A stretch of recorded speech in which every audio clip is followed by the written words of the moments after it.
C'est bon. Donc, bonjour à tous. Merci de nous rejoindre pour cette réunion de la commission, donc la dernière avant les départs en congé, que nous avons souhaité consacrer au thème des maladies cardiovasculaires en Afrique. Alors, c'est une thématique qui a notre sens d'ailleurs des gens qui sont sur le panel pour en parler avec nous aujourd'hui, que je vais vous présenter. C'est une thématique qui est insuffisamment traitée, mais qui est un vrai sujet, un vrai sujet de santé publique. Et donc, pour en parler, on aura docteur avec nous Katché Adoueni, qui est le directeur coordonnateur du programme national de lutte contre les maladies métaboliques et de prévention des maladies non transmissibles en Côte d'Ivoire, qui va nous faire tout un panorama, nous rappeler quelques chiffres sur la prévalence du diabète et des maladies cardiovasculaires en Côte d'Ivoire, les lignes de la politique, de la stratégie nationale et surtout les missions du programme de lutte contre les maladies non transmissibles qu'il dirige, les différents partenariats en place, l'organisation des activités de prévention telles qu'elles sont aujourd'hui en place en Côte d'Ivoire et avec l'organisation de la prise en charge des maladies cardiovasculaires et métaboliques. Et je pense que ça va être intéressant aussi d'entendre sa présentation parce qu'il va certainement nous souligner non seulement quelques résultats, mais aussi quelques défis à relever en matière de lutte contre les maladies cardiovasculaires en Côte d'Ivoire. Donc ça, c'est notre premier intervenant vraiment que je remercie encore de nous avoir rejoints. Nous aurons, il n'est pas encore en ligne, mais je pense qu'il ne va pas tarder, le docteur Mathurin Kofi, qui est médecin du travail et chef du service de médecine du travail de la SODECI, la Société de distribution des eaux de Côte d'Ivoire, qui va nous faire justement un partage d'expérience des actions qu'il mène dans son entreprise pour lutter contre les maladies comme le diabète, l'hypertension artérielle et les maladies cardiovasculaires plus largement. Et enfin, donc ça c'est pour la Côte d'Ivoire. Donc on aura ce premier temps sur la Côte d'Ivoire s'il nous rejoint à temps. Et enfin, je vous proposerai un focus sur un projet très innovant qui a été lancé cette année avec la Fondation Orange Guinée et Biogarant. Donc il y aura deux intervenants que vous connaissez certainement pour l'essentiel. Amina Abou Khalil, qui est l'administratrice générale de la Fondation Orange Guinée, qui a initié et qui soutient ce projet, le Caravane Santé troisième âge. Donc, c'est un projet plutôt destiné aux communautés, aux populations locales. Et évidemment, la contribution de Nicolas Folio, qui est le directeur export de Biogarant, que je salue et que je remercie aussi de nous avoir rejoints. Donc, moi, si vous voulez, avant de passer la parole au docteur Adoueni, je voulais juste quand même rappeler le contexte des maladies cardiovasculaires de manière plus globale à l'échelle mondiale, mais surtout en Afrique, ce qui justifie qu'on en fasse un sujet de la commission. Donc, souvent, on ne sait pas, mais il faut quand même le rappeler, parce que quand on parle d'Afrique, on pense beaucoup à des maladies transmissibles, on pense au sida, au palu, évidemment, Covid et autres maladies contagieuses et transmissibles. Mais les maladies cardiovasculaires, on parle d'ailleurs d'une véritable bombe à retardement en matière de diabète ou de maladies cardiovasculaires, parce que ce sont des maladies qui sont finalement dont on parle très peu, mais qui concernent quand même beaucoup de gens. Alors, au niveau mondial, il faut le rappeler, les maladies cardiovasculaires, c'est aujourd'hui la première cause de mortalité, c'est 30% des décès dans le monde, donc sont liés aux maladies cardiovasculaires. Donc, c'est tous les ans 18 millions de personnes qui décèdent du fait des maladies cardiovasculaires. Et si on devait donner une idée de ce que représentent les AVC, l'OMS estime qu'il y a à peu près un AVC chaque minute dans le monde.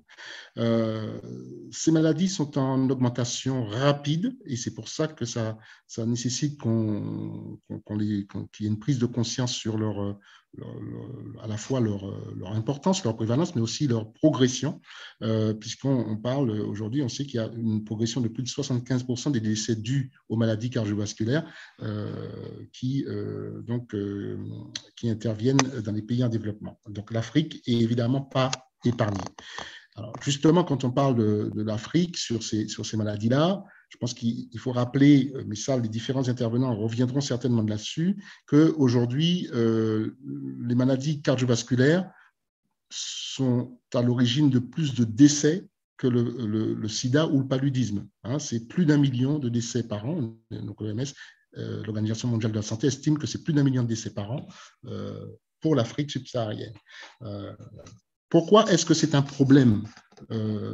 C'est pour beaucoup de pays, c'est parce que ces maladies restent quand même assez méconnues par des populations, on peut noter, ce serait intéressant de voir avec le docteur Adoueni justement comment cela progresse en Côte d'Ivoire, mais on sait qu'il y a un déficit généralement de prévention, pas seulement pour la population générale, mais également en entreprise, que ce sont des pathologies qui sont encore largement sous-diagnostiquées, ou alors quand elles le sont de manière très, très tardive, et qu'il y a, là on va toucher aux questions de démographie médicale, de système de santé, mais il y a un nombre insuffisant, par exemple, de médecins spécialistes en pathologie cardiovasculaire, de cardiologues, qui font que la prise en charge n'est pas toujours possible. Il y a encore beaucoup de gens qui viennent, par exemple, en France ou en Europe, se faire soigner pour des maladies cardiovasculaires. Pourquoi faut-il agir? Il faut agir contre ces maladies parce que, et la bonne nouvelle, c'est qu'on peut, il faut retenir cet élément-là, ce chiffre. On estime que 80%, l'Organisation mondiale de la santé estime que 80% des décès prématurés qui sont liés dus aux maladies cardiovasculaires pourraient être évités ou retardés avec une bonne prévention et un diagnostic précoce. Donc là, on voit tout l'intérêt de la prévention, surtout si on peut éviter de perdre des ressources humaines. Donc, il est vraiment important, et si cette commission santé du CIAN peut permettre aussi d'accélérer cette prise de conscience auprès des entreprises sur ces sujets, puisque on a vous voyez, cette cascade qui est tout à fait parlante sur le nombre de personnes, si on prend l'hypertension artérielle, qui est le premier facteur de risque de maladie cardiovasculaire. C'est quand la pression dans le sang est trop forte. Donc on estime qu'on a 30% de prévalence, donc une personne sur 3 qui en souffre en Afrique, d'adultes, en général en âge de travailler. Sur ces 30%, on n'a que 27% qui sont dépistés. Donc ça veut dire qu'on a à peine une personne sur 3 touchée par l'hypertension artérielle, donc en situation d'hypertension artérielle, qui est dépistée.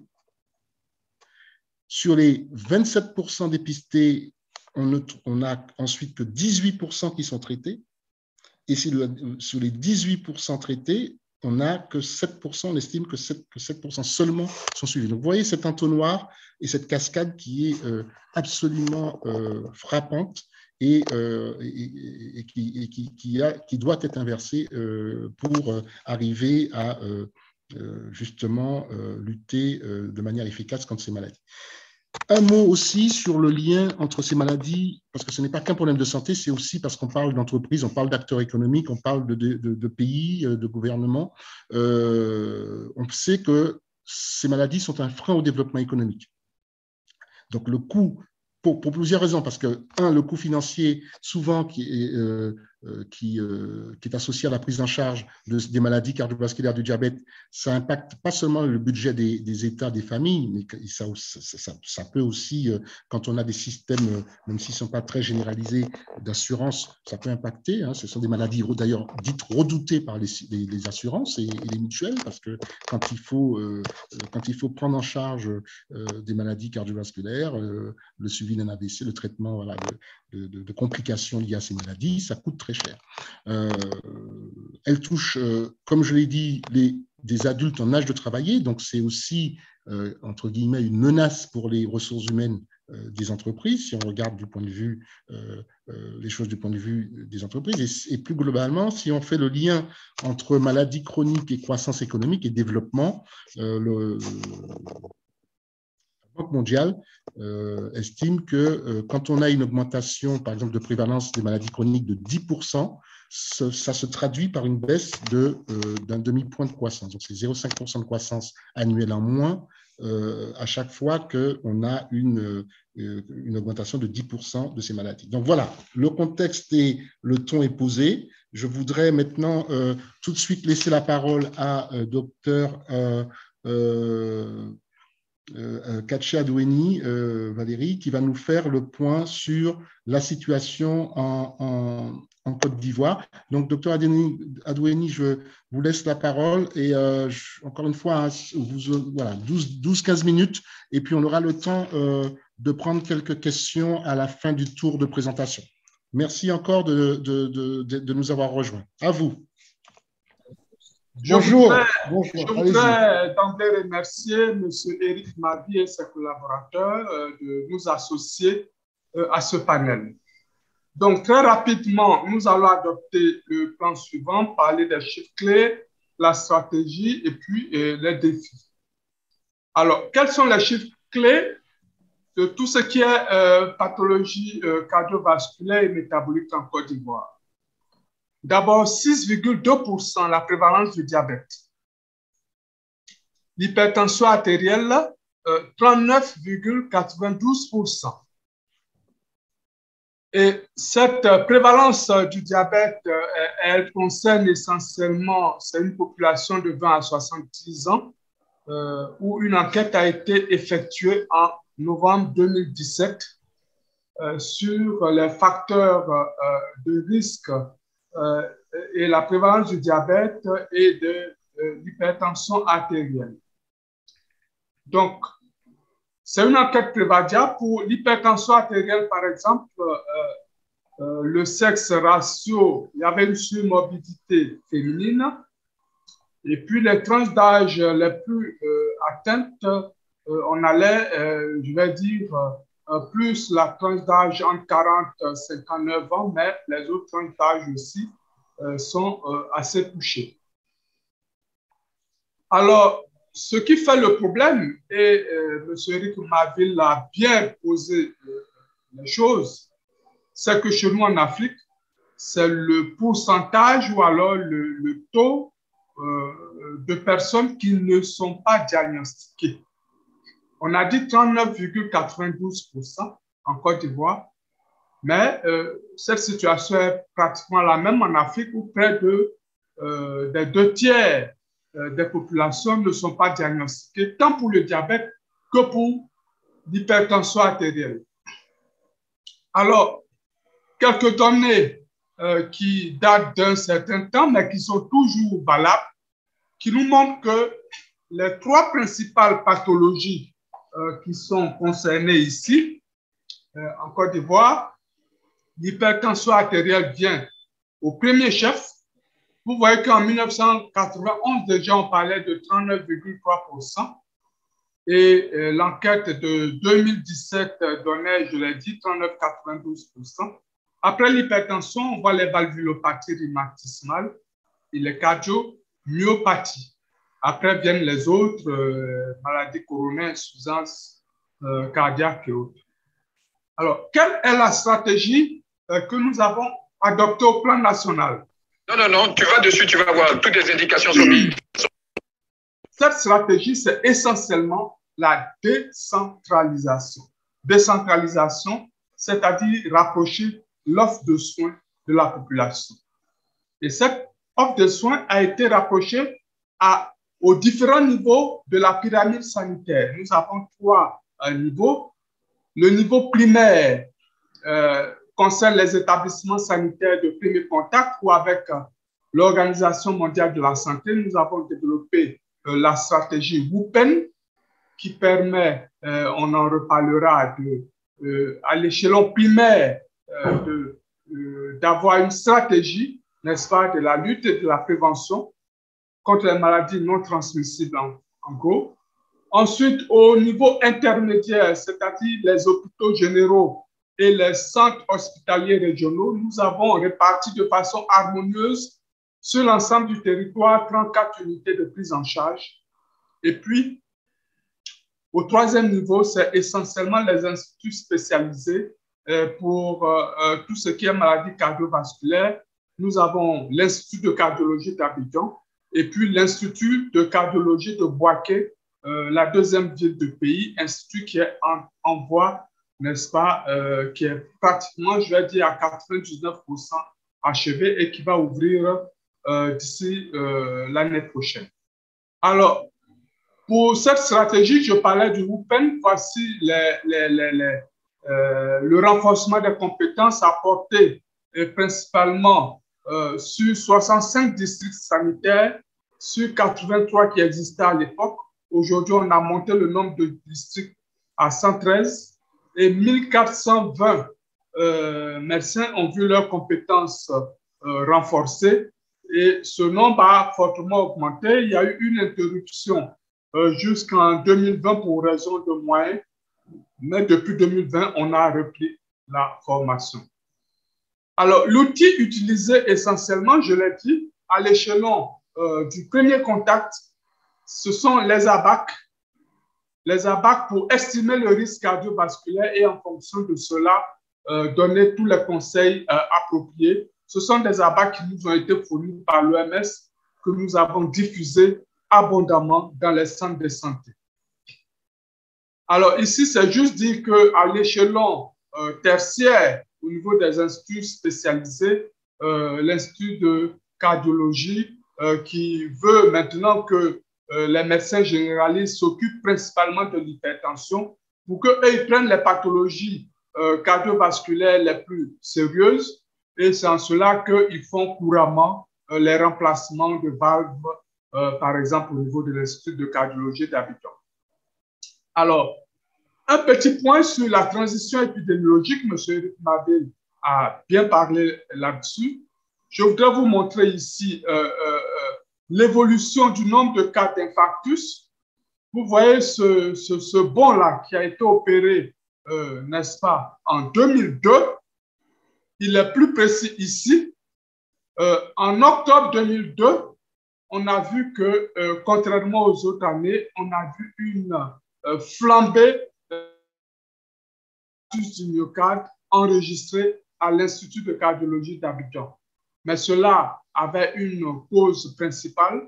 Nous avons connu en septembre 2002, et puis ça s'est poursuivi pendant près d'une dizaine d'années, la crise en Côte d'Ivoire qui a fait que les stress augmentant, on a vu beaucoup de personnes qui se sont retrouvées non seulement hypertendues, mais avoir des complications cardiovasculaires. Alors, toujours les stratégies, nous avons élaboré des directives nationales avec l'aide de la Société ivoirienne de cardiologie, des directives nationales de prise en charge de l'hypertension artérielle. À droite, c'est la forme classique et puis à gauche, c'est le format de poche qui a été abondamment distribué dans les centres de santé. On a aussi, avec l'aide de la Société africaine de diabétologie et d'endocrinologie, nous avons élaboré des directives nationales de prise en charge du diabète sucré. Alors, juste un mot, vous savez que nous sommes confrontés depuis maintenant 2 ans à la pandémie à Covid et il y a eu nos patients porteurs de comorbidité, notamment maladies cardiovasculaires, de diabète, ont été à 80% ceux qui sont décédés ici en Côte d'Ivoire. Et donc, il y a une grande campagne qui se mène pour faire en sorte que la vaccination au niveau des porteurs de pathologies chroniques puisse être effective. Et vous savez aussi que beaucoup de choses ont été dites, beaucoup de fake news notamment, sur le fait que ces vaccins-là étaient faits pour décimer la race africaine, ce qui fait qu'il y a eu du mal à démarrer. Vous allez voir ici, on a commencé lorsque la vaccination a pris cours à 5,4%, ça traînait. Au mois d'avril 2022, on était à 13,6%. Aujourd'hui, nous sommes à 30% au niveau de la cible de comorbide qui est suivie dans les unités de prise en charge du diabète et de l'hypertension artérielle. Et donc, pour la prise en charge de ces pathologies, nous ambitionnons atteindre les 70% au 31 décembre 2022. Donc, actuellement, nous sommes à la moitié. Autre chose, nous avons un certain nombre de partenaires. Des partenaires, excusez-moi, voilà. C'est au niveau des défis avant les partenaires. Les défis qui se posent à nous, c'est la bonne gestion des ressources mises à disposition dans le système sanitaire en gros. Parce qu'il y a 2 ans, il y a eu un atelier avec la Banque mondiale, avec les partenaires sur le financement du système de santé en Côte d'Ivoire. On s'est rendu compte que dans bon nombre de cas, les moyens mis à disposition n'étaient pas gérés au mieux. Et donc, nous avons maintenant un nouveau ministre qui n'est pas du corps, donc il n'y a pas de conflit d'intérêt, c'est un ingénieur et qui fait les arbitrages comme il le faut pour que la gestion soit mieux. Et donc, deuxième défi, c'est le défi de la mobilisation des ressources pour les maladies non transmissibles, en tenant compte de la transition épidémiologique. Tout le monde, on l'a vu, M. Eric Mabille aussi a mentionné cela, la plupart ou alors l'essentiel des moyens est consacré à la lutte contre les pathologies infectieuses. Depuis que le Covid est là, toutes les attentions sont portées vers le Covid, mais les maladies non transmissibles méritent un meilleur accompagnement. Sans cela qu'il y a un projet financé par l'Union européenne qui a déposé des financements au PNUD et à l'OMS qui nous permet de faire en sorte qu'on puisse sensibiliser les pouvoirs publics. Bientôt, nous irons devant les parlementaires, nous irons devant les sénateurs pour faire un plaidoyer pour la prise en compte des maladies non transmissibles comme priorité. C'est un programme qui est en cours dans 3 pays africains, la Côte d'Ivoire, le Nigeria et l'Ouganda. C'est un projet pilote et ça va nous permettre aussi, les parlementaires, à voter des lois pour que davantage de ressources soient consacrées à la lutte contre les maladies non transmissibles. Et à partir du moment où on aura fait le travail interne de bonne gestion des ressources mises à disposition, de mobilisation des ressources, on pourra dans ce cas-là mieux faire appel aux partenaires extérieurs pour nous aider. Et donc, ces partenaires extérieurs-là, il y a bien sûr l'Organisation mondiale de la santé, l'Organisation ouest-africaine de la santé, il y a AstraZeneca qui nous aide très fortement actuellement dans un projet pilote qu'on appelle HHA, Healthy Earth Africa, qui consiste dans 3 districts sanitaires de la Côte d'Ivoire à faire un dépistage de masse, à former puis à faire en sorte que des médicaments soient mis à disposition des populations. Ce projet pilote-là, lorsque nous allons l'évaluer, s'il marche, nous passerons à échelle. Autre appui, nous avons eu appui de Servier, appui de Sanofi pour la mise en place des unités de prise en charge. La WDF, World Diabetes Federation, nous a aussi appuyé. Et puis actuellement, la Banque mondiale, à travers l'unité de coordination, aide le programme pour tout ce qui est vaccination, campagne de sensibilisation sur le Covid. Voilà, c'est ce que je tenais à dire en termes de propos liminaires. Cette image pour montrer que il y a effectivement beaucoup de problèmes, mais comme ceux-là qui sont sur ce camion, avec détermination, nous savons que nous allons arriver à bon port. Je vous remercie. Docteur Adoueni, merci vraiment. Je pense que vous avez adressé beaucoup de points justement qu'on voulait porter déjà à la connaissance des participants et puis surtout vous avez bien montré les défis en tout cas à relever et c'est l'occasion pour moi de saluer votre leadership au niveau de du programme, de ce programme national, parce que quand on voit les différents partenaires avec lesquels vous travaillez, qui investissent en Côte d'Ivoire pour lutter contre les maladies non transmissibles, et notamment les maladies cardiovasculaires, qui, il faut le rappeler, n'ont pas de fonds mondial, hein, comme le sida, le paludisme et la tuberculose. Donc, il est essentiel, effectivement, qu'il y ait au niveau national, au niveau des pays, un vrai engagement, un vrai leadership au plus haut niveau et au niveau des programmes. Et vraiment, c'est pour nous très intéressant de voir l'exemple à travers la Côte d'Ivoire, l'exemple de ce qui peut être fait pour aussi mobiliser, notamment dans des contextes où on a eu Covid depuis 2 ans, qui a quand même détourné et on va dire diverti une partie des ressources vers la crise sanitaire et la pandémie. Donc, merci, docteur Adoueni. On va certainement, avant de prendre quelques questions, je voudrais saluer docteur Mathurin Kofi qui nous a rejoint entre-temps. Et si on devait suivre, comme on doit suivre le cours de notre présentation, je ne sais pas, docteur Mathurin Kofi, si vous avez une présentation, vous nous entendez ?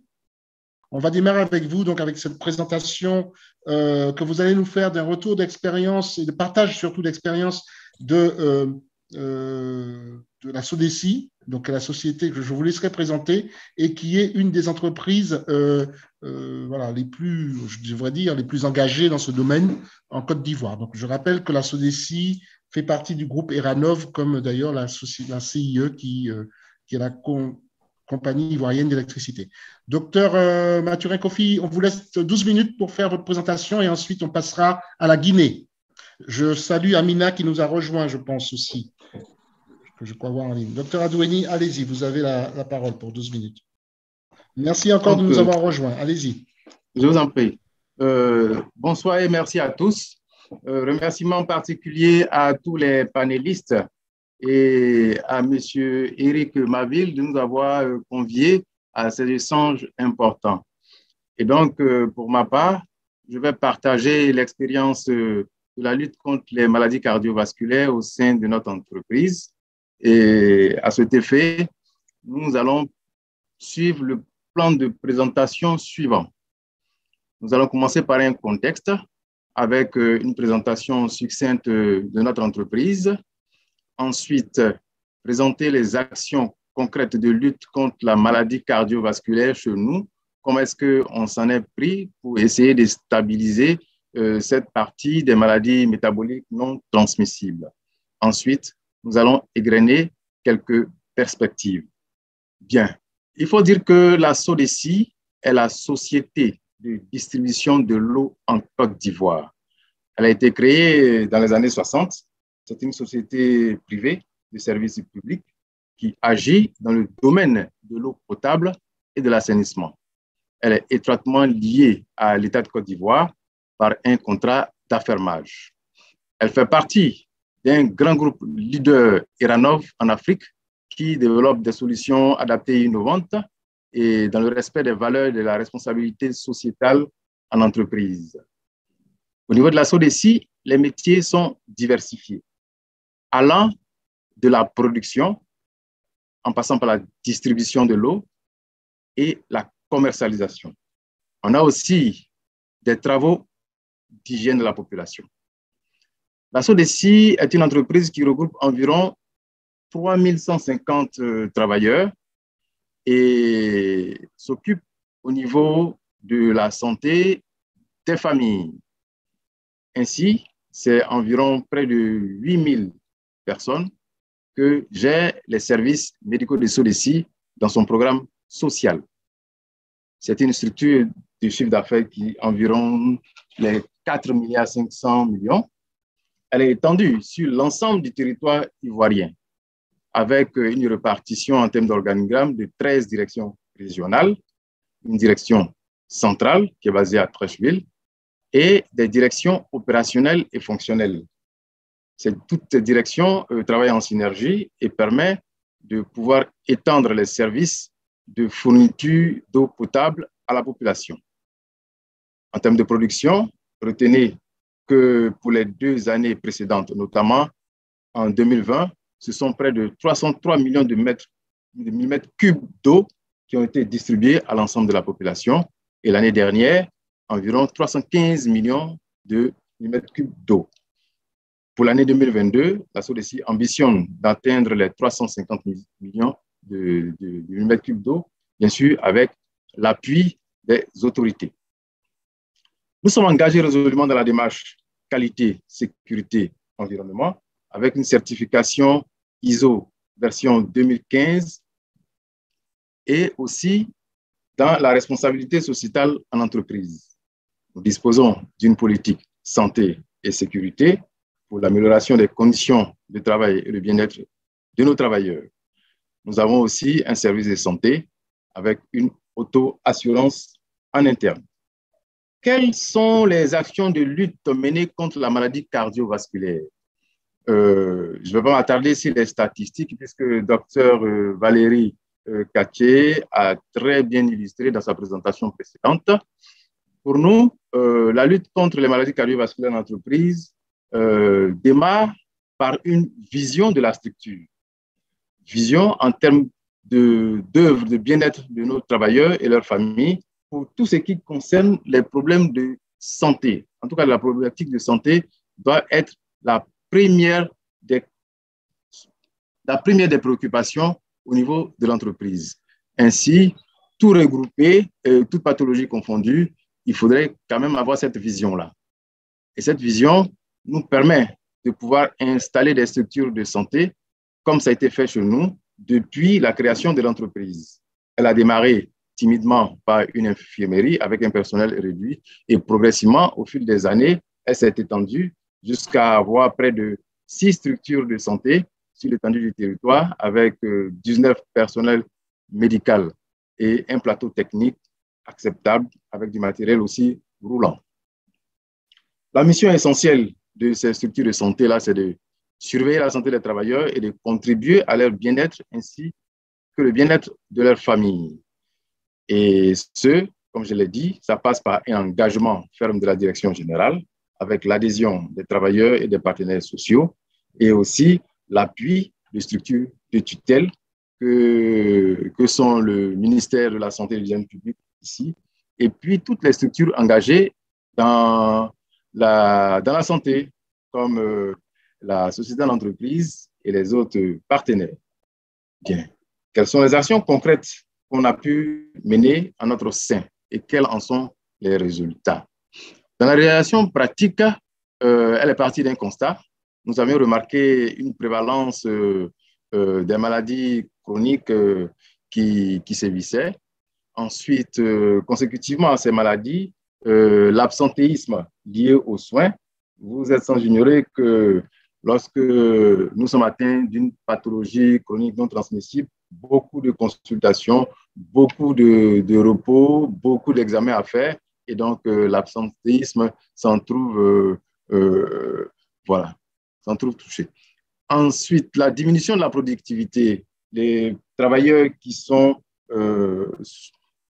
atteints de ces pathologies-là ont un rendement plus ou moins qui baisse. Et donc, ça entraîne une diminution de la productivité et donc un gain en termes de conséquences. Il y a aussi des difficultés sociales que nous avions remarquées parce que les pathologies chroniques non transmissibles peuvent évoluer vers des complications si ce n'est pas traité convenablement. Et donc, ça entraîne un corollaire de difficultés non seulement économiques, mais aussi sociales. Et c'est des familles qui paient un lourd tribut lorsque un collaborateur fait, par exemple, une complication en termes d'accident vasculaire cérébral ou même qui évolue vers un décès. Il y a aussi le constat des coûts liés à la santé. Effectivement, ce sont des pathologies qui doivent être traitées de manière durable et donc qui greffent aussi le budget lié à la santé. Donc, force de tous ces constats-là, une stratégie devrait être mise en place et nous, on en a fait de ça un cheval de bataille en termes de stratégie, en termes de plan d'activité et de plan d'action annuel. Bien sûr, en accord avec la direction générale et les moyens qui en suivent. Et donc, systématiquement, à l'embauche, des activités de dépistage. Ensuite, dans la surveillance annuelle de tous les travailleurs, des campagnes de dépistage et de prise en charge aussi sont réalisées. Nous organisons aussi les dépistages en marge des journées mondiales à thème, notamment en mai pour la journée mondiale de l'hypertension et en novembre, la journée mondiale contre le diabète. Un contrôle systématique est aussi fait au cours des consultations quotidiennes et des séances de sensibilisation périodiques lors des grands rassemblements, éventuellement au cours du travail. On a aussi une prise en charge spécifique qui est faite en interne avec des médecins spécialistes et aussi en externe à travers des partenariats qui sont des partenaires ou des conventions qui sont liés avec des structures spécialisées comme aussi l'Institut de cardiologie d'Abidjan. Et un suivi régulier est fait par les médecins en interne. Brièvement, les résultats qu'on a pu observer, j'ai extrapolé jusqu'en 2017 pour dire qu'il y a un suivi assez régulier. Vous pouvez constater que depuis un certain nombre d'années, il y a une certaine stabilisation qui est en train de se mettre sur pied et cela est dû aux efforts qu'on a eu à fournir sur le terrain. La culture de la santé commence à être ancrée, mais il ne faudrait pas baisser les bras. On continue toujours de sensibiliser et de dépister, car le dépistage précoce permet de pouvoir stabiliser plus facilement le collaborateur et d'éviter qu'il évolue vers les complications majeures que sont les accidents, les infarctus, les insuffisances rénales éventuellement, ou les problèmes de troubles de la vascularisation au niveau des membres inférieurs. En termes de perspective, pour stabiliser l'ensemble des pathologies chroniques sur les lieux de travail, il faut une formation continue du personnel de santé.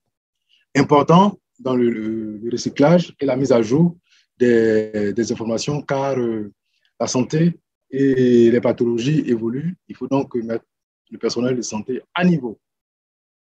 Il faut aussi équiper les services médicaux du travail en termes d'amélioration du plateau technique, détecter précocement et prendre en charge rapidement et de manière adéquate ces pathologies détectées sous-jacentes, continuer de nouer des partenariats avec des structures engagées dans la lutte contre les maladies chroniques.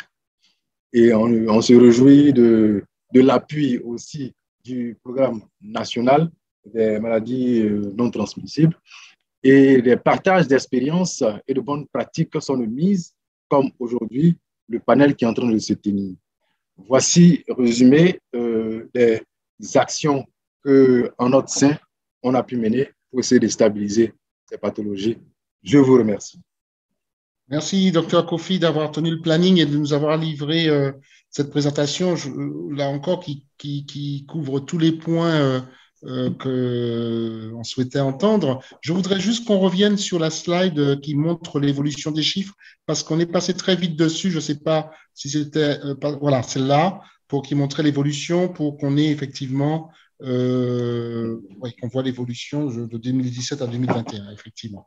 Très bien. Ben, écoutez, je pense que nous allons, pour la Côte d'Ivoire, nous arrêter là pour l'instant. Encore une fois, tous ceux qui sont en ligne avec nous à poser leurs questions dans l'espace réservé de façon à ce qu'on puisse les prendre. En tout cas, nous avons déjà eu 2 belles contributions à la fois du docteur Kacha Adoini qui nous a fait la partie vraiment nationale, la stratégie nationale, le partage d'expérience de docteur Kofi avec la Société de distribution des eaux de Côte d'Ivoire, la SODECI, qui montre bien d'ailleurs et qui illustre parfaitement ce que les entreprises, qu'un acteur comme l'entreprise peut faire sur le lieu de travail pour mettre en place des actions de prévention destinées aux salariés. Docteur Kofi, j'aurais juste une question avant de passer à la Guinée et passer la parole à notre Amina qui nous a rejoint, Amina Fakir-Kintiler de la Fondation Orange Guinée. Est-ce que votre politique au niveau de l'entreprise inclut les familles ou vous vous limitez simplement aux salariés? Bien, merci pour la question. Non seulement nous avons une politique sociale qui est élargie aux travailleurs et à leurs ayants droit, mais dans la politique santé et sécurité de l'entreprise, il ne s'arrête pas seulement aux travailleurs, il est étendu aux familles, étant donné que nous avons un engagement certain dans la RSE, il va sans dire que les familles ne peuvent pas être omises et parfois même on y va jusqu'à la communauté. Nos actions peuvent s'étendre au niveau de la communauté puisqu'il y a des campagnes qui avaient été faites et les participants, les riverains, même les clients qui étaient présents, ils ont été inclus. Et en termes d'analyse de des choses concernant chaque entité, je veux dire les travailleurs au sein de notre structure, les personnes bénéficiaires, familles et enfants, et puis les personnes extérieures en termes d'extension communautaire. Donc, pour répondre à la question, effectivement, ils sont présents. Merci pour on aura l'occasion, donc ça me fait une très belle transition, cette partie justement sur les cibles bénéficiaires, puisque nous avons vu avec vous ce qu'une entreprise peut faire. Nous allons maintenant passer à la Guinée et à la présentation d'un beau projet avec la Fondation Orange Guinée, donc initié par la Fondation Orange Guinée et Biogarant, entre autres partenaires, Santé en entreprise. Mais bon, je vais laisser Amina présenter ce projet. Je dois dire qu'avant de lui passer la parole, dire que c'est un des plus beaux projets qu'on ait eu à mener dans le domaine de la prise en charge du diabète et des maladies cardiovasculaires, notamment avec l'hypertension artérielle, parce que ce projet est véritablement non seulement plus multi-acteur, il comporte aussi une dimension structurante, on va en parler, et surtout, je pense qu'il s'est fixé des objectifs qui sont très, très ambitieux de la capitale, essayer de décentraliser les choses en formant évidemment le personnel de santé. Donc, je ne vais pas en dire plus parce qu'Amina aura, et surtout Nicolas Folio de Biogarant, qui est une des parties prenantes de son projet, pourra bien entendu, ils pourront préciser tout ça. Amina, si tu nous entends, merci de nous avoir rejoints encore. Tu peux ouvrir ton micro et démarrer ta présentation. Si tu as la main normalement pour le faire. Sinon, Virgile peut le faire puisqu'il l'a. Oui, bonjour tout le monde. Je tiens vraiment à m'excuser pour ce retard, Eric. Oui, je veux bien que Virgile la projette parce que j'ai un problème avec mon ordinateur depuis ce matin. Donc, OK. On va demander donc, Virgile, si tu nous entends, pour mettre en ligne, et puis on va la faire défiler. Donc, c'est la deuxième version, la dernière qu'on a. Exactement. Okay. Super. Écoutez, rebonjour tout le monde. Je vais effectivement vous parler d'un projet porté par la Fondation Orange Guinée. Mais permettez-moi avant tout de vous présenter la Fondation Orange Guinée. Virgile, tu peux faire passer, s'il te plaît. Alors, la Fondation Orange Guinée, c'est une fondation qui a été mise en place en 2015, donc qui prend son envol en 2020. En se détachant véritablement de son fondateur pour se doter de nouveaux statuts. Elle est totalement autonome et nous avons une vision, c'est tout simplement, nous avons à cœur le bien-être des Guinéens et nous sommes véritablement engagés à bâtir une société plus inclusive par la mise en œuvre de programmes dans lesquels le numérique a toute sa place et il est considéré comme une opportunité de développement humain. Notre ambition, c'est assurer un accès égal pour tous à la santé, l'éducation et la culture. Donc, tu peux avancer, Virgile. Donc, pour ça, comme je l'ai dit tantôt, nous avons une entité tout à fait distincte, donc pour porter cette vision et cette ambition-là, avec une gouvernance pour en garantir l'efficacité. Et tout ça est porté donc par des programmes phares qui traduisent cet engagement-là dans le domaine de l'éducation, tout ce qui est école numérique, maison digitale et autres. Dans le domaine de la santé, on est sur la construction, l'énergie, la solarisation des sites, les intrants, tout ce qui est matériel et bien sûr la caravane santé. Et enfin, la culture. Donc, nous équipons, nous accompagnons, nous renforçons les dispositifs. Je suis en slide 5. Nous donnons accès à des contenus gratuits. Au 31 décembre, tu peux avancer. Au 31 décembre 2021, on évalue, on est à un peu plus de 14 milliards de francs guinéens engagé donc pour accompagner les populations guinéennes sur leurs essentiels. Avec dans le domaine de la santé, slide 6, un engagement de plus de 5 milliards et on recense on estime à peu près à 20 000 foyers touchés par nos programmes santé. Donc ça, c'est vraiment pour vous dire un peu la Fondation Orange Guinée c'est. Maintenant, on passe dans le vif du sujet, la caravane santé troisième âge. La caravane santé troisième âge, qu'est-ce que c'est? Alors, d'abord, sa petite histoire, c'est que nous nous sommes rendus compte que dans l'ensemble des programmes que nous mettions en œuvre, les principaux bénéficiaires étaient essentiellement les femmes, les enfants. On ne pensait pas forcément à ce troisième âge-là. Et à force d'écouter les parties prenantes, d'échanger avec le ministère de la Santé et de l'Hygiène publique, on s'est aperçu, on a entendu que les maladies non transmissibles étaient véritablement la douleur, comme j'aime le dire, et qu'il fallait trouver des moyens pour aller vers ce troisième âge-là, qui n'était pas forcément pris en compte à travers les initiatives qui étaient mises en place dans le pays. Manque pas assez d'indicateurs, pas assez de données, mais un constat, oui, beaucoup de diabète, beaucoup d'hypertension. Concrètement, qu'est-ce qu'on peut faire? Alors, on a demandé au ministère de la Santé de nous aider à faire quoi? À élaborer les termes de référence donc, de cette caravane santé qui ciblait donc ces personnes de 60 ans et plus. Et donc, le concept, je suis en slide suivante, le concept était très simple, c'est une caravane itinérante pour faire de la sensibilisation, c'est un prérequis, c'est un incontournable, c'est un mandatory, comme j'aime le dire. Et ensuite, faire du dépistage de masse, donc diabète et hypertension pour les personnes âgées de 60 ans et plus. Et enfin, la prise en charge en parcours. Le principe donc, devait se dérouler dans 4 villes principales, donc Conakry, la capitale, Kindia en Basse-Guinée, Mamou en Moyenne-Guinée et Farana, qui est un peu plus loin, qui est en Haute-Guinée. Il faut savoir qu'en termes de partenariat, donc bien entendu, on a le ministère de la Santé qui nous accompagnait, on a eu Santé en entreprise à nos côtés et on a eu Biogarant pour la partie médicaments. Le parcours était très simple. D'abord, c'est un parcours vraiment organisé sur l'ensemble des sites, donc où s'installait cette caravane-là, sachant que cette caravane devait s'installer à proximité des hôpitaux régionaux pour donc la prise de constante, la température et autres. Faire de la sensibilisation, donc expliquer quels sont les bons gestes, quelle est la bonne hygiène à avoir pour éviter justement d'avoir ces maladies-là. Et ensuite, passer à la prise de tension artérielle, tout ce qui est prise de sang pour le dépistage et, si besoin, orienter donc pour des consultations vers des médecins qui étaient sur place pour l'interprétation des résultats et plus. En termes d'objectifs, on est parti sur 2750 personnes à accueillir et sensibiliser. Un objectif, un indicateur identifié, communiqué par le ministère de la Santé, sachant que sur ce sujet-là, il n'y a pas véritablement de base de données. Donc, une prise en charge donc, de 1230 personnes au moins et 7000 ménages sensibilisés.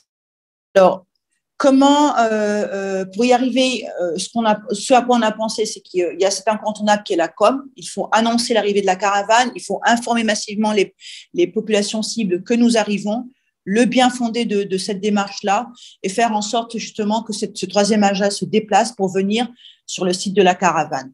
En termes de logistique, on avait prévu une mobilisation forte des partenaires, une contribution des équipes donc, du fondateur Orange Guinée, et tout le matériel nécessaire pour garantir une autonomie sur les sites.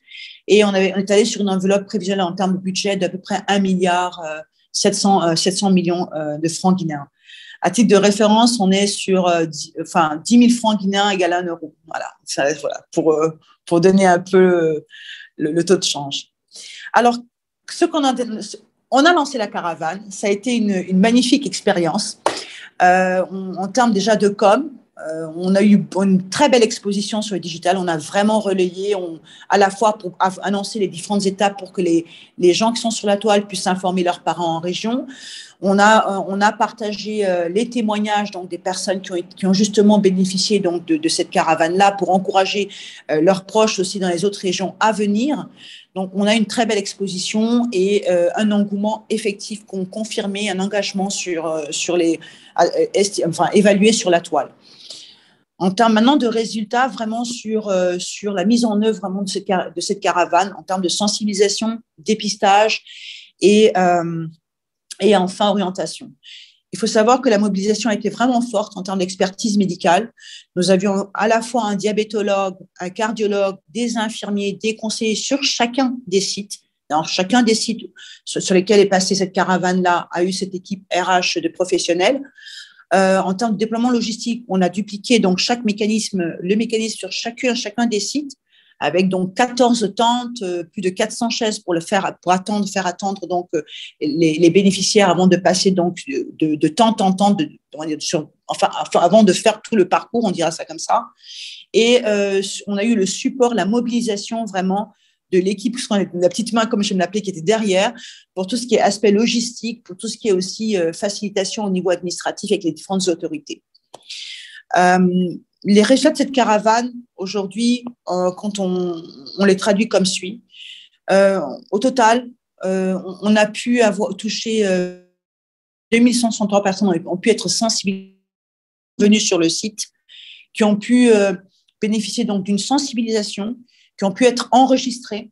On a compté une majorité de femmes, et les 100 ans et plus étaient à peu près de 74%, parmi lesquels on note quand même, c'est non pas des moindres, 27% seulement 27% sont retraités. En termes de pathologie, on a eu à constater que 39% de ces 60 ans et plus souffraient de diabète et plus de 50% de maladies cardiovasculaires. Sur les différentes étapes, vous le constatez là, on a noté à Kindia, 744 personnes sont venues durant les 3 jours de site, parce qu'on est resté 3 jours sur chacun de ces sites-là. Et ça a fait un afflux, un monde assez important.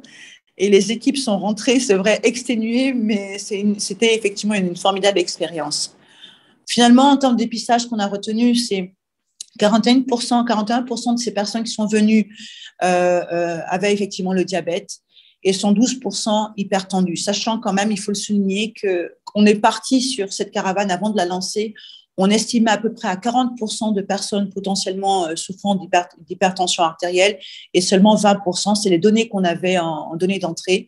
Et là, on s'est rendu compte que en tout cas, la population qui s'est rendue sur le site sur les sites de cette caravane-là, on est à des chiffres quasiment doubles, hein, ce qui n'est pas négligeable. En termes d'orientation, bien entendu, c'était un des engagements qu'on avait, c'était de dire, OK, venez, on va vous donner des astuces, entre guillemets, vous accompagner sur un terme de comment faire pour ne pas être malade ou que faire quand on l'est. Et ensuite, si vous l'êtes, on vous soigne. Donc aujourd'hui, ce qu'on retient, c'est qu'effectivement, on a eu 1775 personnes qui bénéficient donc d'une prise en charge médicale, et parmi lesquelles on a, comme j'ai dit tantôt, un peu plus de femmes, voilà. Et sachant que sur l'ensemble des personnes que l'on a reçues, qui ont été vues sur cette caravane-là, on a un peu plus de 75% d'entre elles qui ont eu une consultation véritablement vraiment poussée, parce que certains sont venus connaissant plus ou moins leur état de santé, sans pour autant avoir, il faut le dire, les moyens de se prendre en charge ou de le soigner. Donc, je pense que j'ai su le traduire, un véritable engouement sur cette caravane, une forte mobilisation. Je suis à la partie bilan. Ce qu'on retient en termes d'analyse, une très, très belle expérience. On est très fiers de la mobilisation des parties prenantes. On a eu le ministère, on a eu des partenaires privés, on a eu Biogarant qui nous a accompagnés avec un don de médicaments pour ces personnes-là. C'est un geste salutaire. On a eu des témoignages de personnes qui nous ont dit 10 000 francs guinéens pour avoir un test, de faire prendre sa glycémie. On n'a pas les moyens, vous venez nous le faire gratuitement. C'est incroyable. C'est une expérience qui est franchement qui est attendue, enfin un programme qui est attendu et qui est demandé d'ailleurs. Ce qu'on a regretté un peu, ce sont les défis logistiques. C'est vrai qu'en partant, on n'a pas voulu le faire sur Conakry, on a voulu le faire en région. Et ça a été un vrai challenge. Et on s'est rendu compte, vu le nombre de personnes, que l'afflux, les RH, ce qu'on avait en termes de RH, experts, des médecins, infirmiers, c'était insuffisant. Donc, ça a amélioré pour la prochaine fois. et malheureusement un besoin évident de renforcement de compétences du corps médical avec des difficultés avec les outils digitaux qui étaient mis à disposition pour l'enregistrement des données patients. On a eu aussi quelques problèmes en termes de logistique aussi sur la réception du don des médicaments. Donc, c'est des pistes d'amélioration. Donc, les dispositions sont prises pour la prochaine caravane. Donc là, ce que l'on conclut, c'est oui, on envisage vraiment reconduire cette caravane. C'est même pas on envisage, c'est une certitude.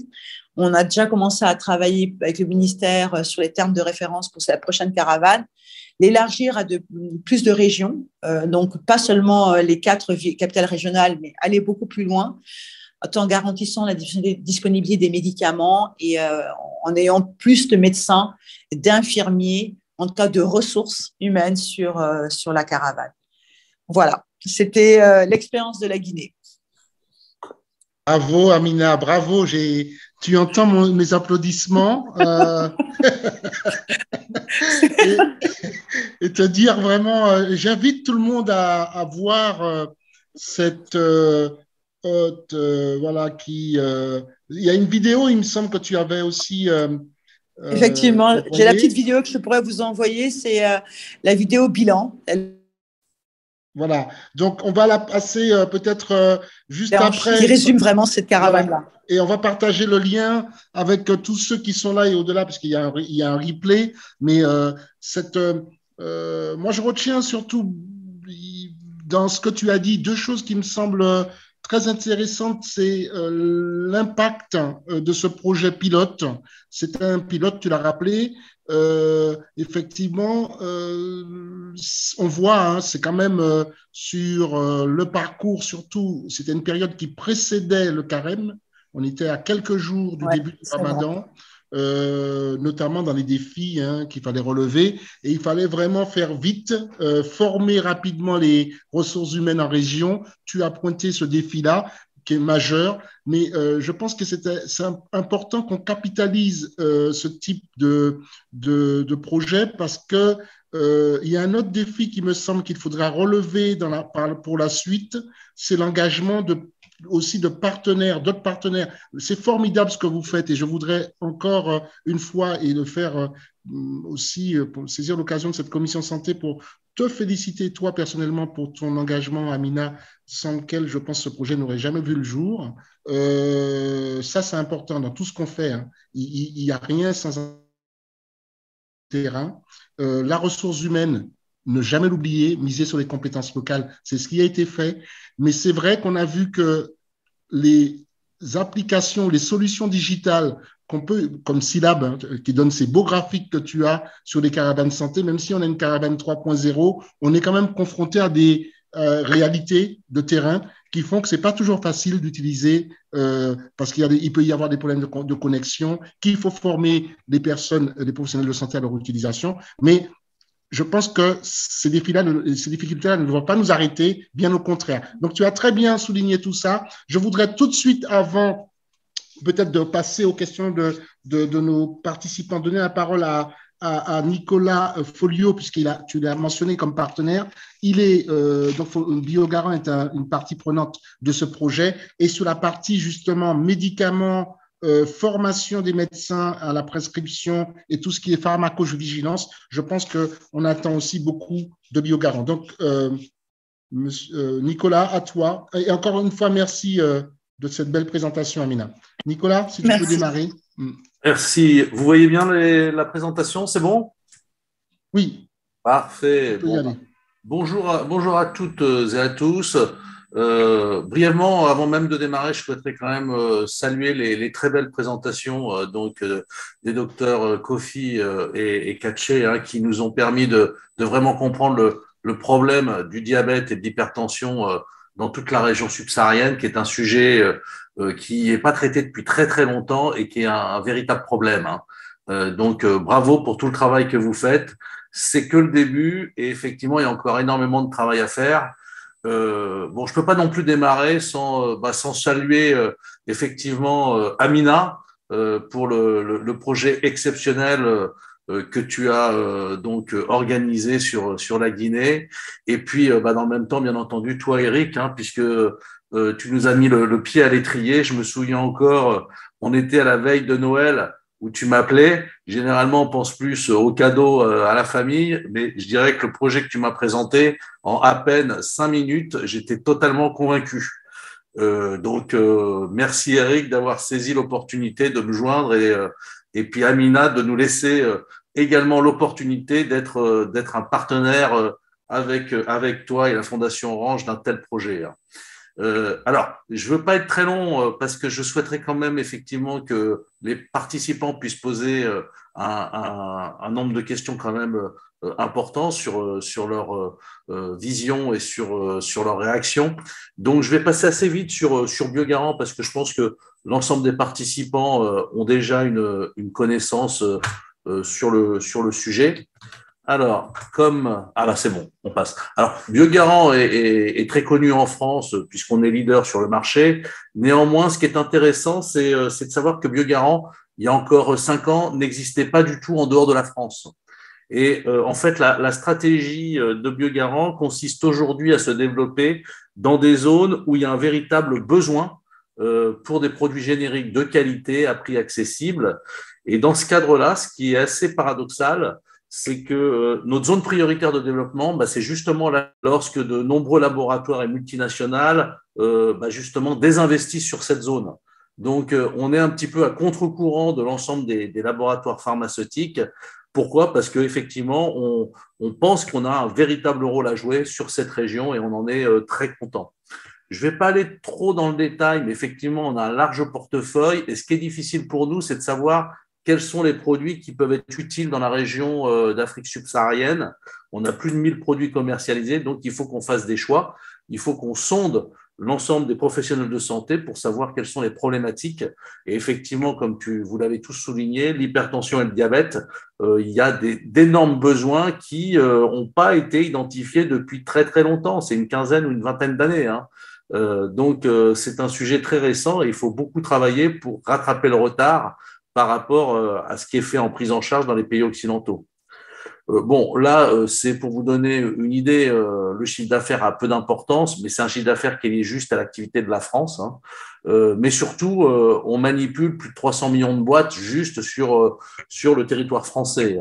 On commercialise simplement, pour vous donner une idée, environ 2 millions de boîtes sur la région d'Afrique subsaharienne dans laquelle on s'est vraiment investi. Et on a fait nos premiers lancements en janvier 2019 en Côte d'Ivoire. Maintenant, vous le verrez, on est présent environ dans 12 pays, pratiquement dans tous. Il nous manque le Togo, il nous manque le Burkina Faso, mais on est quand même présent dans une bonne douzaine de pays sur toute la zone Afrique et Maghreb. Alors ici, vous avez effectivement, mais je ne veux pas m'étendre sur les sujets, mais comme vous le voyez, en France, on a plus de 1000 produits, mais là, dans les pays, on démarre, ça varie entre 50 spécialités à 100 spécialités, je crois, sur le Congo à l'heure d'aujourd'hui. Mais bon, c'est un détail et ce n'est pas le sujet d'aujourd'hui. Mais en tout cas, je veux simplement que vous compreniez que Biogarant démarre en Afrique subsaharienne et a véritablement la volonté de se développer de manière extrêmement importante sur les 30 années à venir. Alors, pour ce qui concerne les chiffres, beaucoup de chiffres ont été partagés, évoqués, mais je dirais que le point commun qu'on peut avoir, quelles que soient les sources, c'est que l'hypertension et le diabète sont des véritables fléaux qu'on a connus en Occident, mais qui sont encore plus sévères en Afrique subsaharienne. Je voudrais juste m'attarder sur le volet de l'hypertension, mais non seulement l'hypertension, elle débute chez les patients très jeunes, entre 20 et 25 ans, mais elle est extrêmement sévère. Un cas courant en Afrique par rapport à un cas courant en France, ça n'a rien à voir. Une hypertension artérielle classique en France, entre 150 et 160 mm de mercure, on monte de temps en temps à plus de 200 chez des patients entre 25 et 35 ans en Afrique. Donc non seulement c'est beaucoup plus fréquent, mais en plus c'est beaucoup plus sévère. Et dans le même temps, la prise en charge a été très récente. Donc, par rapport aux pays occidentaux. Donc, il y a vraiment un travail colossal à réaliser. Et je terminerai de nouveau pour remercier et féliciter Amina et Eric pour ce projet dans lequel on a eu une part, on va dire, relativement modeste pour ce pilote, mais on souhaite augmenter notre contribution sur la poursuite de ce projet en Guinée, voire dans d'autres pays, puisque c'est un excellent projet très structurant, comme tu l'as évoqué, Eric, et très structuré. Et c'est un projet qui mobilise l'engagement de nos équipes locales, voire même au siège, dans ce projet. Donc, c'est vraiment assez exceptionnel. Et puis, je dirais souvent, on participe à des projets, on fait des donations, on fait des dépistages, mais l'intérêt de ce projet, c'est qu'il y a véritablement une étude d'impact immédiate sur ce qu'on fait, et c'est très motivant pour poursuivre et pour aller encore plus loin. Donc, je voudrais pas, je préfère laisser la place aux questions maintenant, si tu es d'accord, Eric, de manière à pas déborder trop sur le temps. Et puis, je vous remercie en tout cas pour ce très beau projet. Bien sûr, et encore merci Nicolas pour aussi le timing. Tu as fait bref, je pense les messages clés et essentiels, tu les as passés. Donc, merci pour ça. Je vais ouvrir, donc je vois qu'il y a des questions qui ont été posées dans le chat sur l'ensemble des… alors, on va essayer de les reprendre. Il y a, donc, c'était une question qui était beaucoup plus sur les chiffres, mais je crois que vous y avez répondu les uns, enfin, surtout Dr Adoueni à travers sa présentation et toi aussi, Nicolas. Il y a donc Ismaël, je ne sais pas s'il est toujours avec nous, El Yamani, qui est de Easy Consulting, qui dit en fait qu'il voulait savoir ce qu'il en était notamment des chiffres de l'épidémie qui étaient arrivés beaucoup plus tard. Et la question qu'il pose, c'est, il dit, selon vous, a-t-on atteint déjà un pic ou bien l'incidence continuera-t-elle d'augmenter, de progresser? Donc, je ne sais pas qui veut répondre. Dr Adoueni, si vous avez des éléments, ne serait-ce que sur le cas de la Côte d'Ivoire. Et puis, Nicolas, si toi, tu as d'autres données sur le plus global. Donc, on va commencer par Dr Adoueni avec le cas de la Côte d'Ivoire. Sur cette question, est-ce que vous estimez qu'on est à un pic ou est-ce qu'au contraire, dans en tout cas vos prévisions, vous dites qu'on est encore loin du pic et que c'est une prévalence qui devrait continuer à augmenter dans les années à venir? Oui, merci bien. En fait, tout dépend de la réaction que nous avons. Il faut qu'en termes de réaction sur le terrain, les campagnes de sensibilisation pour la prévention ou alors les campagnes où la prise en charge est bien effectuée par le renforcement des compétences du personnel médical. Si tout cela est bien fait, effectivement, au niveau de l'incidence, il y aura, on peut compter, voir les choses diminuer, mais ça ne va pas se faire en quelques années. Je prends par exemple l'action sur la réduction du sel alimentaire. L'OMS a fait une injonction à l'industrie alimentaire de réduire la consommation de sel issu des produits qu'ils produisent. Et aussi, il y a des campagnes pour que l'incidence de l'hypertension puisse baisser. Mais ces campagnes-là, ce n'est pas en un an, voilà, le bout du tunnel. Et moi, je suis heureux de voir que certaines industries alimentaires ont déjà commencé à répondre en réduisant vraiment de façon drastique ou alors en proposant, n'est-ce pas, des solutions où vraiment la quantité de sel est réduite. Donc, si cela fait, je vais dire, tache d'huile, alors ça sera une bonne chose pour plus tard. Et puis, il y a les campagnes aussi au niveau de l'activité physique. Donc, dans ce que je disais, il y a des activités que nous menons en routine. Et puis, il y a des activités que nous menons en campagne. Donc, il faut que ces activités-là aillent de concert. Le problème des activités en campagne, c'est qu'il faut des moyens. Quand j'ai vu la bonne expérience de la Guinée, où il y a eu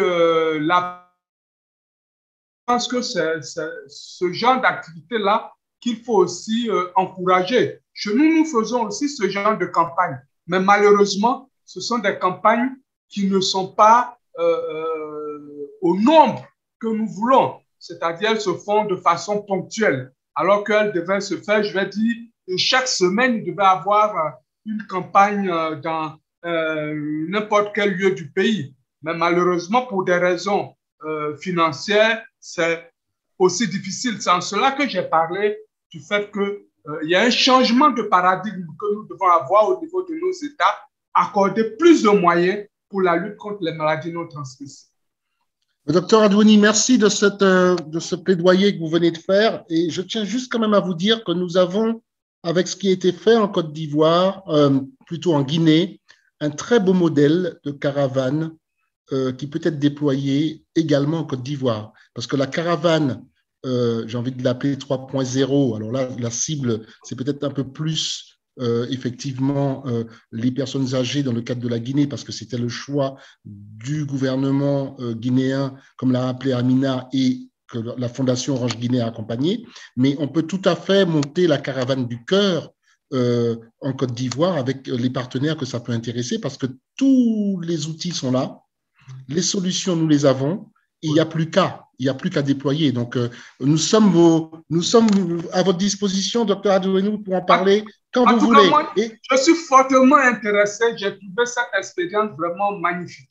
Voilà, et Nicolas qui m'entend hoche de la tête, il sait que je viendrai le déranger, même si c'est à Pâques ou à Noël, parce que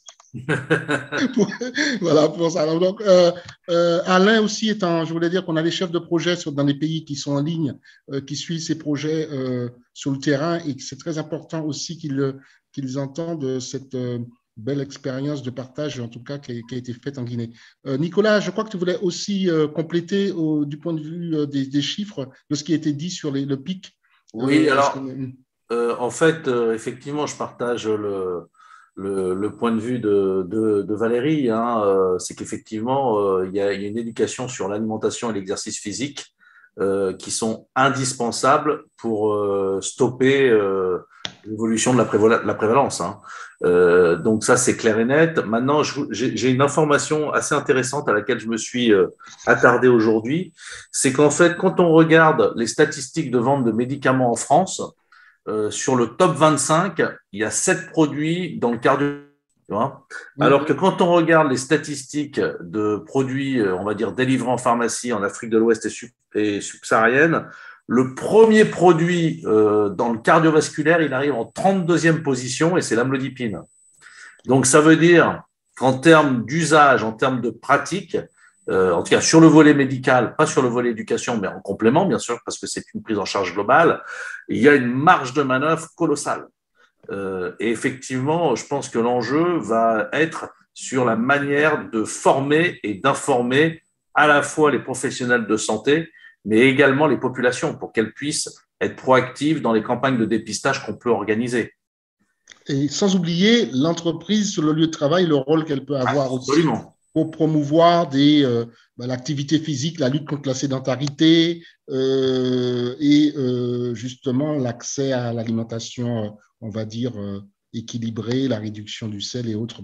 Donc tout ça fait, et on voit bien que c'est multisectoriel encore une fois, et que tous les acteurs sont appelés à jouer un rôle là-dedans. Bon, il y a cette question, il y en a encore une autre que j'aurais aimé prendre parce qu'elle est quand même importante sur justement la cible.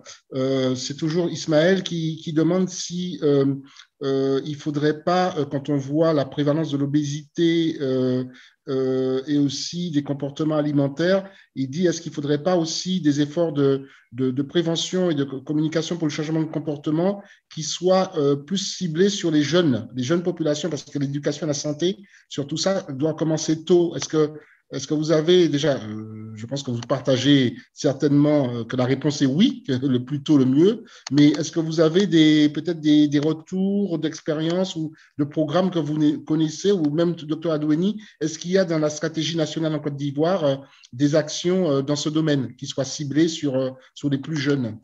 Ne pas attendre qu'on soit malade, en fait, les 40-50 ans pour commencer à parler et à dépister, mais commencer tout ce qui est promotion de la santé auprès des plus jeunes. Oui, en Côte d'Ivoire, dans le cadre de la mutualisation des moyens, il y a 24 programmes de santé et nous travaillons de façon régulière avec de nutrition. Et donc, ensemble, quand nous sommes sur le terrain, nous travaillons aussi avec le Programme national de santé scolaire et universitaire. Et donc, il y a un certain nombre d'activités que nous menons ensemble où, sur le terrain, il y a ces messages-là de bonne nutrition qui sont à toutes ces populations jeunes. Le programme nutrition parle de l'aspect alimentaire. Nous, on parle de l'aspect activité physique régulière. Souvent, nous partons même avec le programme tabac pour que les jeunes ne s'adonnent pas au tabac, aux alcools, à tout ce qui est addiction aux drogues et tout ça. Donc, c'est vraiment ensemble que tous les programmes essaient de conjuguer leurs efforts pour que on puisse obtenir des résultats sur le terrain. Voilà. Très intéressant. Merci pour ces retours. Alors, je reprends deux autres questions dans le chat. Celle d'Emmanuel de santé, qui est chef il se trouve qu'il est chef de projet santé en entreprise au Cameroun. Il pose la question, donc c'est une question qui s'adresse à toi, Nicolas, sur ce que fait Biogarant pour assurer la continuité du traitement des patients à très faible pouvoir d'achat lorsqu'ils sont malades du diabète et hypertendus. Est-ce qu'il y a des programmes d'accès, notamment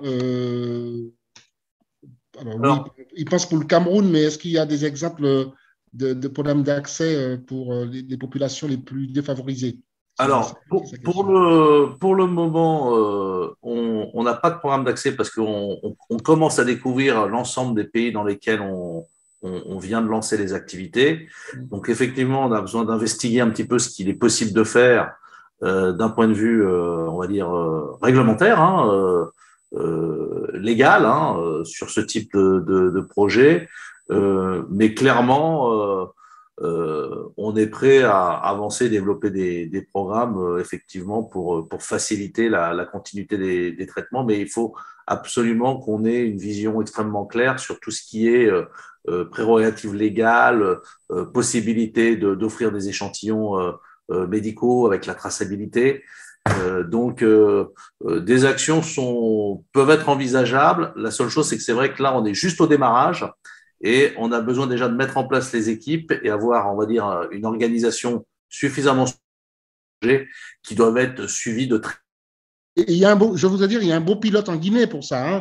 Moi, le pilote en Guinée, c'est un excellent démarrage. Et pour nous, c'est le standard, c'est le programme standard aujourd'hui pour d'autres pays. Amplifier et potentiellement de suivi du dépistage, c'est-à-dire que si la caravane fait plusieurs fois le tour dans l'année, elle peut très bien revoir des patients qu'elle a déjà dépistés pour voir où ils en sont sur leurs paramètres biologiques et tensionnels, par exemple, et derrière, effectivement, offrir de nouvelles boîtes de manière à pouvoir poursuivre ou éventuellement modifier la dose si c'est nécessaire, de manière à contrôler l'hypertension et essayer également de contrôler le diabète.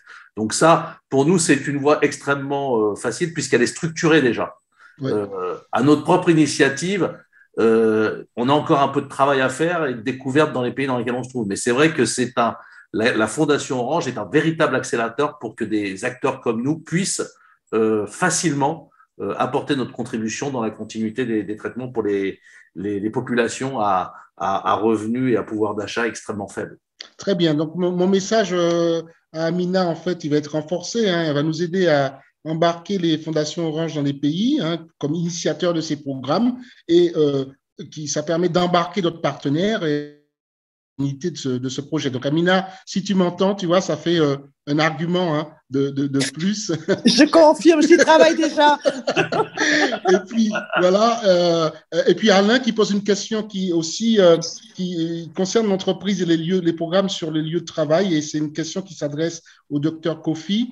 Il demande est-ce que les campagnes de dépistage de maladies chroniques peuvent cohabiter avec, peuvent se faire en fait avec la visite médicale, enfin comment ça peut cohabiter avec la visite médicale annuelle et surtout aussi lors des visites d'embauche au sein de l'entreprise. Dans le cadre de votre politique, est-ce que vous pouvez envisager de mettre en place, en plus de ce que vous faites dans le cadre des visites annuelles, des caravanes qui puissent puisque vous êtes sur l'étendue du territoire, comme vous l'avez dit, concerner vos salariés, vos travailleurs, mais aussi les familles et les communautés environnantes. Je pense que c'est une question tout à fait pertinente, effectivement, pour que ça vienne en complémentarité de ce qui est proposé par l'entreprise dans le cadre des visites annuelles. Ou pas, d'ailleurs. Hein. Est-ce que c'est quelque chose qui vous semble faisable? Merci pour la question. Effectivement, c'est une question pertinente qui devait être prise en compte. En fait, au cours de nos visites médicales systématiques annuelles, ces visites sont réservées exclusivement aux travailleurs. Et donc, pendant ces visites, on a des étapes de dépistage de ces pathologies chroniques-là, notamment en termes de contrôle de la tension artérielle et en termes de prise de sang pour la glycémie éventuellement. Par contre, lors de nos sensibilisations, nos campagnes de sensibilisation en marge des journées mondiales, comme j'ai stipulé lors de la présentation, en ce moment-là, il y a la possibilité de faire des campagnes avec implication communautaire et étendue aux familles. On a une organisation qui permet que les familles, les clients, les riverains puissent bénéficier de ces campagnes-là. Que ce soit le diabète, que ce soit l'hypertension. On en a aussi déroulé pour l'hépatite virale B, je ne l'ai pas cité, mais c'est des pathologies pour lesquelles aussi on a des campagnes, et même aussi le VIH éventuellement. Et donc, pour rester dans la thématique, ce sont les deux pathologies, notamment la pathologie cardiovasculaire et puis le diabète pour lequel j'ai fait allusion. Sinon, il est tout à fait indiqué. Et c'est en ce sens que j'ai fait un clin d'œil pour le maintien de partenariats avec des structures qui sont engagées. J'ai très bien apprécié la caravane avec Amina que je félicite. En tout cas, c'est une très belle expérience et je pense que ça fera un peu tache d'huile. Voilà, c'est une manière aussi de benchmarker et puis de pouvoir réaliser, même si ce n'est pas sur une population avec une grandeur de région, mais en tout cas pour les populations dans certaines régions de la Côte d'Ivoire, puisque nous sommes amenés à sillonner la Côte d'Ivoire, on pourrait profiter aussi de ce genre de campagne.